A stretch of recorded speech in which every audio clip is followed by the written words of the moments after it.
ಸ್ವಾಧ್ಯಾಯ ಶುಶ್ರೂಷ ಕೃಷ್ಣ ಪೂಜಾರತಂ ಮುನಿಂ ವಿಶ್ವೇಶಮಿಷ್ಟದಂ ವಂದೇ ಪರಿವ್ರಾಟ್ ಚಕ್ರವರ್ತಿನಂ. ವಿದ್ವಾಂಸರು 2 ನಿಮಿಷ ಮಾತನಾಡಬೇಕು ಅಂತ ಹೇಳಿದರು.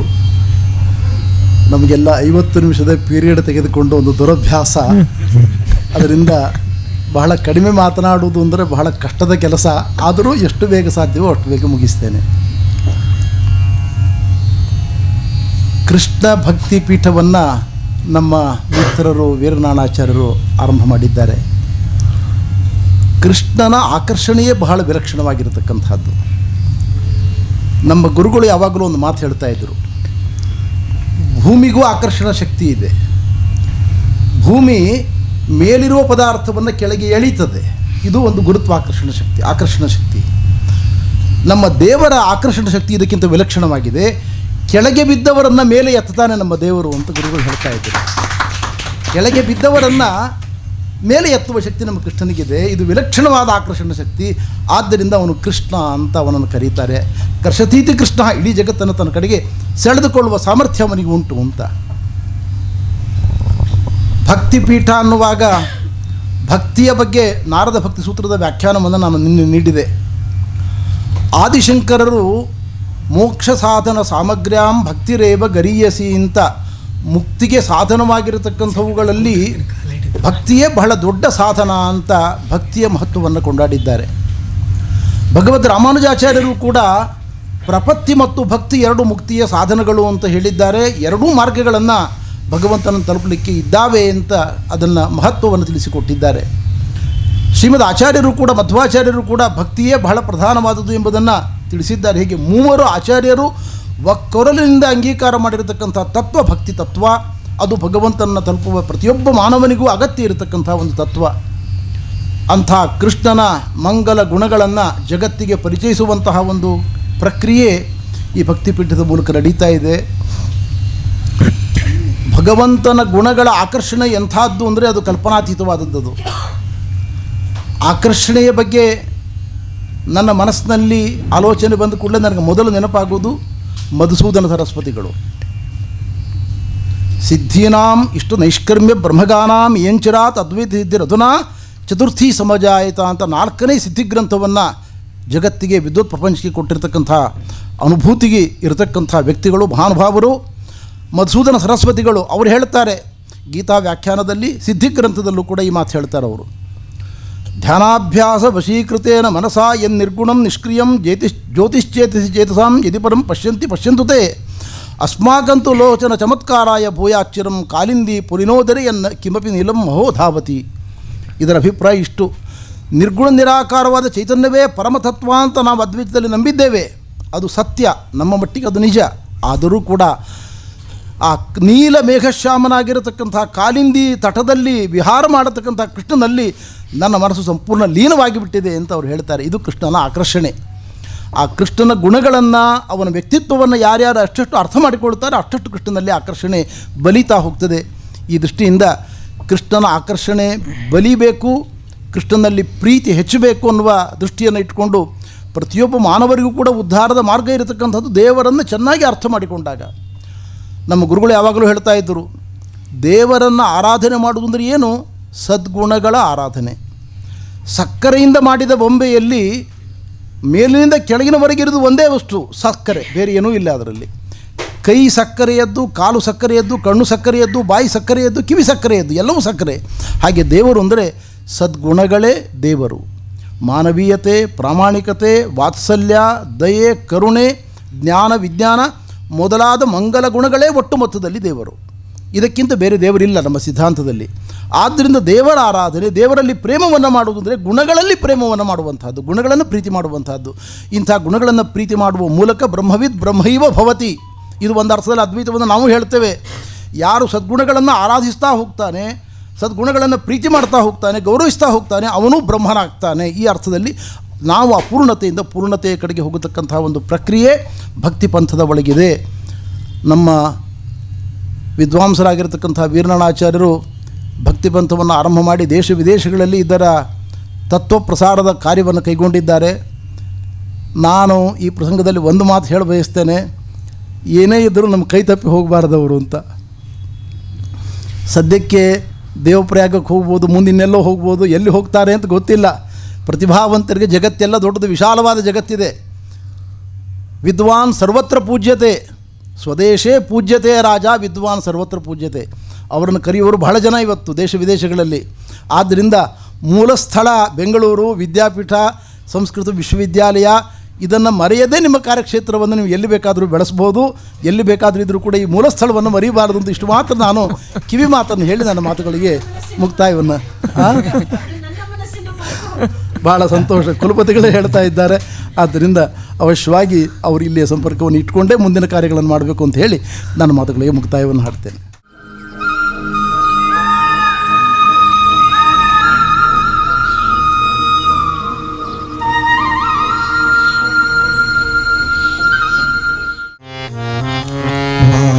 ಬಾಹುಕೃತ ವಾಮಕಪೋಲಃ ವಾಮಬಾಹುಕೃತ ವಾಮಕಪೋಲಃ ವಲ್ಲಿತಭ್ರೂರಧರಾರ್ಪಿತವೇಣು ಕೋಮಲಾಂಗುಲಿಭಿರಾಶ್ರಿತಮಾರ್ಗಂ ಕೋಮಲಾಂಗುಲಿಭಿರಾಶ್ರಿತಮಾರ್ಗಂ ಗೋಪ್ಯೈರಯತಿ ಯತ್ರ ಮುಕುಂದಃ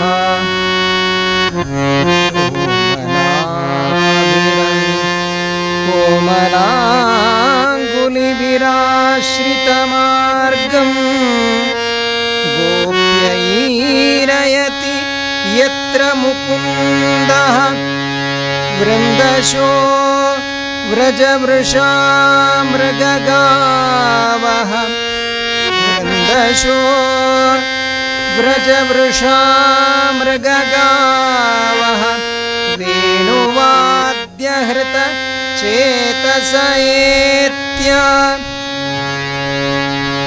ದಂತದಷ್ಟಕಪಳಾಧೃತಕರ್ಣಾ ದಂತದಷ್ಟಕಬಳಾಧೃತಕರ್ಣಾ ನಿದ್ರಿತಾ ಲಿಖಿತಚಿತ್ರಮಿವಾಸನ್ ದಂತದಷ್ಟಕಬಳಾಧೃತಕರ್ಣಾ ನಿದ್ರಿತಾ ಲಿಖಿತಚಿತ್ರಮಿವಾಸನ್ ಉತ್ಸವಂ ಶ್ರಮಮಪೋಹ್ಯ ದೃಶೀನಾಂ ಉತ್ಸವಂ ಶ್ರಮಮಪೋಹ್ಯ ದೃಶೀನಾಂ ಉದ್ವಹನ್ ಖುರರಜಶ್ಚುರಿತಸ್ರಕ್ ದಿತ್ಸಯೇತಿ ಸುಹೃದಾಶಿಷಯೇಷಃ ದಿತ್ಸಯೇತಿ ಸುಹೃದಾಶಿಷಯೇಷಃ ದೇವಕೀ ಜಠರಭೂಃ ಉಡುರಾಜಃ ದಿತ್ಸಯೇತಿ ಸುಹೃದಾಶಿಷಯೇಷಃ ದೇವಕೀ ಜಠರಭೂರುರುಡ ಉಡುರಾಜಃ ದಿತ್ಸಯೇತಿ ಸುಹೃದಾಶಿಷಯೇಷಃ ದೇವಕೀ ಜಠರಭೂರುಡುರಾಜಃ.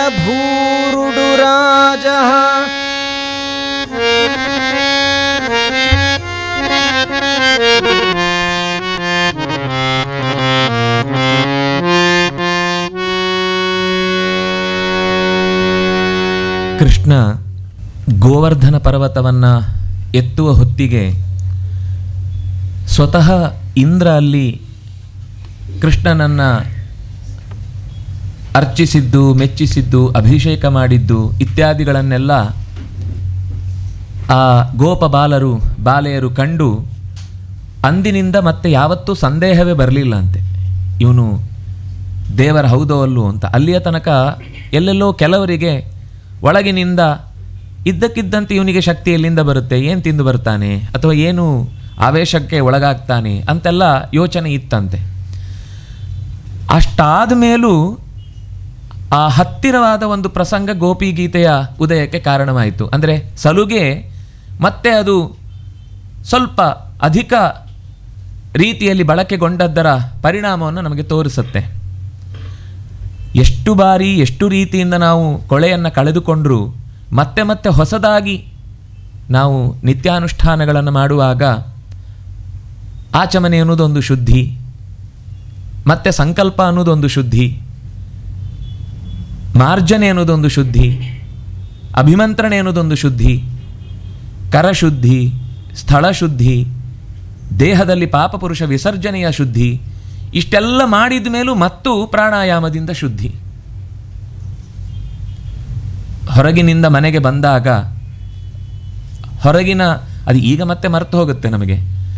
ಬಟ್ಟೆಯನ್ನು ಕಳಚಿಟ್ಟು ಶುದ್ಧಿ, ಕಾಲು ತೊಳೆದು ಶುದ್ಧಿ, ಕೈ ತೊಳೆದು ಶುದ್ಧಿ, ಮುಖ ಒರೆಸಿ ಶುದ್ಧಿ, ಬಾಯಿ ಮುಕ್ಕಳಿಸಿ ಶುದ್ಧಿ, ಅನ್ನದ ಶುದ್ಧಿ, ಮತ್ತು ಅದಕ್ಕೆ ಬೇರೆ ಬೇರೆ ಇದೆಲ್ಲ ಆದಮೇಲೆ ನಮ್ಮ ಭೋಜನದ ವ್ಯವಸ್ಥೆ ಸುಖರವಾಗಿ ಚೆನ್ನಾಗಿ ನಡೀಲಿಕ್ಕೆ ಸಾಧ್ಯ. ಶುದ್ಧಿಗೆ ಮತ್ತೆ ಮತ್ತೆ ಅವಕಾಶ ಯಾಕೆ ಕೊಡಬೇಕು ಅಂತ ಹಿರಿಯರು ಒತ್ತು ಕೊಡ್ತಾರೆ ಅಂತಂದರೆ, ನಾವು ಮತ್ತೆ ಮತ್ತೆ ಮಾಲಿನ್ಯಗೊಳ್ಳುವುದಕ್ಕೆ ಅವಕಾಶ ಇದೆ. ಅಪಸರ್ಪಂತು ತೇ ಭೂತಾಹ ಏ ಭೂತಾಹ ಭುವಿ ಸಂಸ್ಥಿತಾಹ ಏ ಭೂತಾಹ ಅಂತರಿಕ್ಷಸ್ಥಾಹ ಏ ಭೂತಾ ದಿವಿ ಸಂಸ್ಥಿತಾಹ. ಅಂತರಿಕ್ಷ, ದಿವಿ, ಭೂ ಈ ಮೂರರಲ್ಲೂ ಕೂಡ ಬೇರೆ ಬೇರೆ ರೀತಿಯಿಂದ ಮತ್ತೆ ನಮ್ಮನ್ನು ಆಕ್ರಮಿಸುವಂತಹ ಶಕ್ತಿಗಳನ್ನು ಮತ್ತೆ ಮತ್ತೆ ದೂರೀಕರಿಸುವ ದೃಷ್ಟಿಯಿಂದ ಭಗವಂತ ಬೇರೆ ಬೇರೆ ಲೀಲೆಗಳ ಮೂಲಕ ಮತ್ತೆ ಗೋಪ ಗೋಪಿಯರ ಮನದಲ್ಲಿ ಅಡಗಿದ ಕೊಳೆಯನ್ನು ಕಳೆಯುವುದಕ್ಕಾಗಿ ಲೀಲೆಗಳನ್ನು ತೋರುತ್ತಾ ಬಂದ. ಆಯಿತು, ಕೊಳೆ ಪರಿಹಾರ ಆಗಿ ಬದುಕು ಹೇಗಿತ್ತು ಅನ್ನೋದನ್ನು ವರ್ಣಿಸುವ ನೆಪದಲ್ಲಿ ಆ ವೇಣುವಿನ ಹೆಸರಿನಲ್ಲೇ ಗೀತೆಯನ್ನು ಭಾಗವತ ಉಲ್ಲೇಖ ಮಾಡಿತು. ಅದು ಹಿಡ್ಕೊಂಡಾಗ ಕೆನ್ನೆಯನ್ನು ಎಡಭಾಗಕ್ಕೆ ವಾಲಿಸಿ ಅದನ್ನು ತ್ರಿಭಂಗಿ ಮಧುರಾಕೃತಿ ಅಂತ ಚಿತ್ರ ಬರೆಯೋರಿಗೆ ಅತ್ಯಂತ ಸುಂದರವಾದ ದೃಶ್ಯವನ್ನು ಈ ಭಾಗವತದ ಕಥೆಗಳು ಕೊಡ್ತವೆ. ವ್ಯಾಸರ ಕೃತಿಯೇ ಹಾಗೆ, ಇದು ಅಂತಲ್ಲ. ಒಬ್ಬ ಇಂಜಿನಿಯರ್ ಇದ್ದರೆ ಅವನಿಗೆ ಅದಕ್ಕೆ ಬೇಕಾದ ಹಿನ್ನೆಲೆಯನ್ನು ಅದು ಒದಗಿಸುತ್ತೆ. ಒಬ್ಬ ವೈದ್ಯನಾದರೆ ವೈದ್ಯಕೀಯ ಚಿಕಿತ್ಸೆಗೆ ಬೇಕಾದ ಮುಖವನ್ನು ಅದು ತೋರಿಸುತ್ತೆ. ಒಬ್ಬ ಪಶು ಸಂಗೋಪನೆಯನ್ನು ಮಾಡುವವನಾದರೆ ಅವನಿಗೆ ಬೇಕಾದ ಚಿತ್ರಣ ಅಲ್ಲೂ ಸಿಗುತ್ತೆ. ಇಲ್ಲಿ ಒಬ್ಬ ಚಿತ್ರಕಾರನಿಗೆ ಏನು ಬೇಕು ಅನ್ನೋದರ ಸುಂದರವಾದ ಕಲ್ಪನೆಯನ್ನು, ಯಾಕೆಂದರೆ ಇವತ್ತು ನಾವು ನಿಜವಾಗಿ ಒಂದು ವಸ್ತು ಅಥವಾ ವ್ಯಕ್ತಿ ಹೇಗಿದೆಯೋ ಅದನ್ನು ವಿಕೃತಗೊಳಿಸುವುದೇ ಚಿತ್ರ ಅನ್ನುವ ರೀತಿಯಲ್ಲಿ ನಮ್ಮ ಬದುಕನ್ನು ನಾವು ನೋಡ್ತಾ ಇದ್ವಿ. ಅಂದರೆ ಬ್ರೇಕ್ ದ ರೂಲ್ಸ್, ಹೇಗಿದೆಯೋ ಹಾಗೆ ಬಿಟ್ಟು ಬೇರೆ ಥರ ಹೇಳಿದರೆ ನಾವು ಹೊಸಬರು ಅಥವಾ ಹೆಚ್ಚು ಗುರುತಿಗೆ ಸಮಾಜದಲ್ಲಿ ಬರುವವರು ಅನ್ನುವ ಯೋಚನೆ ಇವತ್ತು ಸಮಾಜವನ್ನು ಕೆಡಿಸ್ತಾ ಇದೆ. ಆದರೆ ಇರುವುದು ಓದದೇ ಇದ್ದಾಗ ಬ್ರೇಕ್ ಮಾಡಬೇಕು ಅಂತ ಅನಿಸುತ್ತೆ. ಬ್ರೇಕ್ ಮಾಡಲಿಕ್ಕಾಗದಷ್ಟು ಅಥವಾ ಬ್ರೇಕ್ ಮಾಡುವ ಅಗತ್ಯವೇ ಇಲ್ಲದಷ್ಟು ಸುದ್ದಿ ಅಥವಾ ಕಲ್ಪನೆಗಳು, ಚಿತ್ರಣಗಳು ಅದು ಭಾಗವತದ ತುಂಬಿದೆ ಅನ್ನೋದಕ್ಕೆ ಈ ಮಾತು ನಿರೂಪಣೆಗೊಳ್ಳುತ್ತೆ. ವೃಂದಶೋ ವ್ರಜ ವೃಷಾಹ ಮೃಗ ಗಾವಹ ವೇಣುವಾದ್ಯಹೃತ ಚೇತಸ ಏತ್ಯ ದಂತ ದಷ್ಟ ಕಬಳಾ ಧೃತ ಕರ್ಣಾಹ ನಿದ್ರಿತ ಆಲಿಖಿತ ಚಿತ್ರಮಿವ ಆಸನ್. ಗಾಳಿ ವೇಗವಾಗಿ ಚಲಿಸ್ತಾ ಇದ್ದಾಗ ಮರಗಳಲ್ಲಿ ಸದ್ದಾಗುತ್ತೆ ಅಂತ ಗಾಳಿ ನಿಂತು ಮರವು ಸುಮ್ಮನೆ ನಿಂತು ಬಿಟ್ಟಿತಂತೆ. ಒಂದು ಜಿಂಕೆ ಮೇಯ್ಲಿಕ್ಕೋಸ್ಕರ ಬಾಯಿ ಹಾಕಿದೆ. ಮೇಯುವುದಕ್ಕೆ ಶುರು ಮಾಡುವಾಗ ಕೃಷ್ಣ ಆ ಅತ್ತಣಿಂದ ಕೊಳಲಿನ ನಾದವನ್ನು ಮೊದಲು ಮಾಡಿದ್ದಾನೆ. ಕೊಳಲಿನ ಧ್ವನಿ ಕೇಳಿದ ತಕ್ಷಣ ಏನಾಯಿತು ಅನ್ನೋದರ ವಿವರಣೆಯನ್ನು ಈ ಮಾತು ಕೊಡ್ತಾ ಹೋಗುತ್ತೆ. ಎಲ್ಲೆಲ್ಲಿ ಯಾರ್ಯಾರು ಹೇಗಿದ್ರೋ ಅವರವರು ಆಯಾ ಸ್ಥಿತಿಯಲ್ಲಿ ಉಳಿದ್ರು. ನಾವು ಮಕ್ಕಳಾಡುವಾಗ ಸ್ಟ್ಯಾಚು ಅಂತ ಒಂದು ಆಟ ಇದೆ. ಅವ್ರಿಗೆ ಕೈ ಎತ್ತಿ ಓಡ್ತಾ ಇದ್ರೆ ಹಾಗೆ ನಿಂತಿರಬೇಕು, ಅವ್ರು ಮತ್ತೆ ಉಫಿಯಿಂದಾಗಿ ಇಳಿಸ್ಬೇಕು.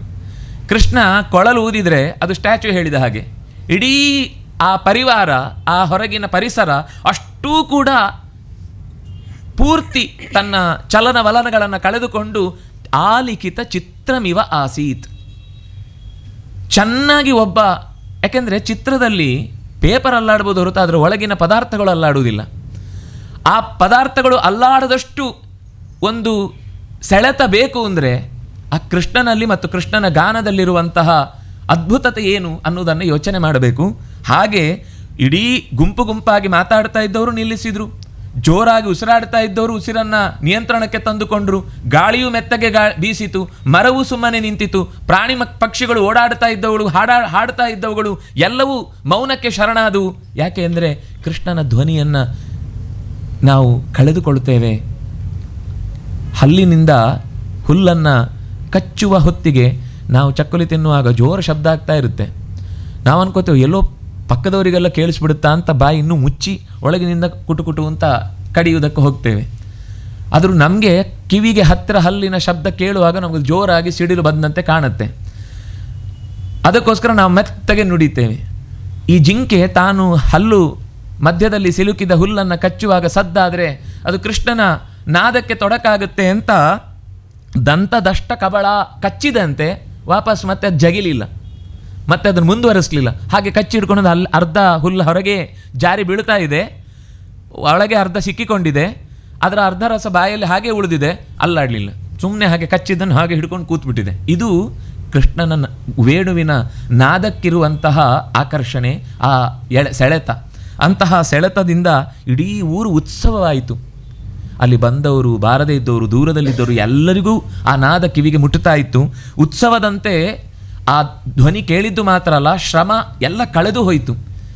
ನಾವು ತುಂಬ ಬಯಸಿದ ಒಂದು ಘಟನೆ ನಡೆದು ಬಿಟ್ಟರೆ ಎಷ್ಟೇ ಶ್ರಮ ಆಗಿದ್ರು ಅದು ಕೊನೆಗೆ ಮುಕ್ತಾಯ ಆಗಿ ಎಲ್ಲರೂ ಚೆನ್ನಾಗಾಯಿತು, ತುಂಬ ಖುಷಿಯಾಯಿತು ಅಂತ ಒಂದು ಮಾತು ಹೇಳಿದರೆ 10 ದಿವಸಗಳಲ್ಲಿ ಸಿದ್ಧತೆಗಾಗಿ ನಾವು ಪಟ್ಟ ಶ್ರಮ ಪಡಿಪಾಟಲು ಎಲ್ಲ ಮರೆತು ಹೋಗಿ ಅದೆಲ್ಲ ಹೋಗಿ ಎದೆ ಎಲ್ಲ ಹಗುರಾಗಿ ಹಬ್ಬ ಆಯ್ತಲ್ಲ, ಜನರಿಗೆ ಒಂದು ಮುಟ್ಟಿತಲ್ವ, ಕೆಲಸ ಯಾರಿಗೆ ಬಂದಿದ್ದಾರೋ ಅವರಿಗೆಲ್ಲ ತೃಪ್ತಿ ಆಯ್ತಲ್ವ ಅಂತ ಅನ್ನುವ ಆ ಸಂತೋಷ ಏನಿದೆ ಅದು ಕೃಷ್ಣನ ನಾದದಿಂದ ಹುಟ್ಟುವ ಹಾಗಾಗಿ ಶ್ರಮ ಎಲ್ಲ ಕಳೆದುಕೊಂಡು ಇನ್ನೂ ಆ ಸಂತೋಷದಲ್ಲಿ ತಮ್ಮನ್ನು ಮುಳುಗಿಸಿಕೊಳ್ಳುವ ಬಯಕೆಯಿಂದ ಜೊತೆಗಿದ್ರು. ಕೃಷ್ಣ ಹಸುಗಳನ್ನು ಮೇಯಿಸಿ ಓಡಾಡಿ ಬರುವಾಗ ಆ ಹಸುಗಳ ಗೊರಸಿನ ಏಟಿಗೆ ಎದ್ದ ಧೂಳು ಅವನ ವನಮಾಲ ಅಂತಂದರೆ ಕಾಡಿನಲ್ಲಿ ಬಿಡುವ ಹೂಗಳ ಎಲೆಗಳನ್ನು ಜೊತೆಗೂಡಿಸಿ ಕಟ್ಟಿದ ಸುಂದರವಾದ ಪಾದದ ತನಕ ಮುಟ್ಟುವ ಮಾಲೆಯನ್ನು ವನಮಾಲ ಅಂತ ಕರೀತಾರೆ. ಅಂತಹ ಮಾಲೆಯನ್ನು ತೊಟ್ಟು ಬಂದ ಕೃಷ್ಣನ ಮೈಯ ಮೇಲೆ ಆ ಹಸುಗಳು ಓಡಾಡಿದ ಧೂಳು ಹಾಗೆ ಇತ್ತಂತೆ ಆ ಮಾಲೆಯ ಮೇಲೆ. ಕೃಷ್ಣ ಅದನ್ನು ತಡಕಾಡಲಿಲ್ಲ. ಅದು ಮೈಯ ಮೇಲೆ ಇದ್ದಷ್ಟು ಅದರ ಸುಖವೇ ಬೇರೆ. ಹಾಗಾಗಿ ಅಂತಹ ಖರರುಜಶ್ಚುರಿತ ಸ್ರಕ್, ಅವುಗಳ ಧೂಳು ಮೈ ಮೇಲೆ ಬಿದ್ದಿದೆ, ಅದು ಬಾಡಿದಂತೆ ಕಾಣಿಸಿದ್ರು ಕೃಷ್ಣ ಅದನ್ನು ಜಾಡಿಸ್ಲಿಲ್ಲ. ನಮ್ಮ ಮೈಯ ಮೇಲಿನದ್ದು ಏನು ಬಾಡುವುದಿಲ್ಲ, ಆದರೆ ಮರೆಮಾಚಿತಲ್ವ ಅನ್ನುವ ಕಾರಣಕ್ಕಾಗಿ ತುಳಸಿ ಯಾರೋ ಚಿನ್ನದ ಕವಚ ದೇವರಿಗೆ ಹೊದಿಸಿದ ಮೇಲೆ ಯಾರೋ ತುಳಸಿಯ ದೊಡ್ಡ ಮಾಲೆ ಹಾಕಿದರೆ ಅದು ಮಾಲೆ ತೆಗೀರಿ, ನಾವು ಕವಚ ಹಾಕಿದ್ದೆ ದೇವರಿಗೆ ಕವಚ ಹಾಕಿದ್ದು ಕಾಣಬೇಕು ಅಂತ. ಅವರಿಗೆ ಕವಚ ಮಾತ್ರ ಕಾಣಿಸಿತು. ಉಪನಿಷತ್ತು ಹೇಳಿತು, ಹಿರಣ್ಮಯೇನ ಪಾತ್ರೇಣ ಸತ್ಯಸ್ಯ ಅಪಿಹಿತಂ ಮುಖಂ ತತ್ವಂ ಪೂಷನ್ ಅಪಾವೃಣು. ನಾನು ಸತ್ಯಧರ್ಮದ ದೃಷ್ಟಿಗೋಸ್ಕರ ಅದನ್ನು ಕಾಣಬೇಕು ಅನ್ನುವ ಒಳಗಣ್ಣನ್ನು ತೆರೆಯುವುದಕ್ಕೋಸ್ಕರ ಕೃಷ್ಣ ತನ್ನ ರೂಪವನ್ನು ತೋರುವಾಗ ಎಲ್ಲರೂ ಕೂಡ ಅವನನ್ನು ಮತ್ತೆ ಚಂದಿರನಂತೆ ಕಾಣ್ತಾ ಇದ್ದಾರೆ. ಇದು ಯಾವ ಚಂದಿರ ಅಂದರೆ ದೇವಕಿ ಜಠರ ಭೂಹು, ದೇವಕಿ ಎನ್ನುವಂತಹ ಜಠರದಲ್ಲಿ ಹುಟ್ಟಿದ ಚಂದಿರ. ಅಂತಹ ಚಂದಿರನನ್ನು ನೋಡಿ ಎಲ್ಲರೂ ತಮ್ಮ ಹೃದಯದ ಅಂಗಳದಲ್ಲಿ ಬೆಳೆದಿದ್ದ ಕಳೆಗಳನ್ನು ಕಳೆದುಕೊಂಡು ಆ ಭಗವಂತನ ಕಳೆಯನ್ನು ತುಂಬಿಕೊಂಡು ಸುಖವಾಗಿ ತಮ್ಮ ಬದುಕನ್ನು ಕಳೀತಾ ಇದ್ದಾರೆ. ಮತ್ತೊಂದು ಆಪತ್ತು ಎದುರಾಯಿತು. ಮತ್ತೆ ಅವರು ಬದುಕಿನಲ್ಲಿ ಕೆಲವು ಘಟನೆಗಳನ್ನು ಅನುಭವಿಸಿದ್ರು, ಭಕ್ತಿಗೆ ಸಂಬಂಧಪಟ್ಟಂತೆ, ಅವರ ಜೀವನದ ಬೆಳವಣಿಗೆಗೆ ಸಂಬಂಧಪಟ್ಟಂತೆ ಘಟನೆಗಳು ನಡೆದು ಅನ್ನುವುದನ್ನು ಮುಂದಿನ ಚಿಂತನೆ ನಿರೂಪಣೆ ಮಾಡ್ತಾ ಇದೆ.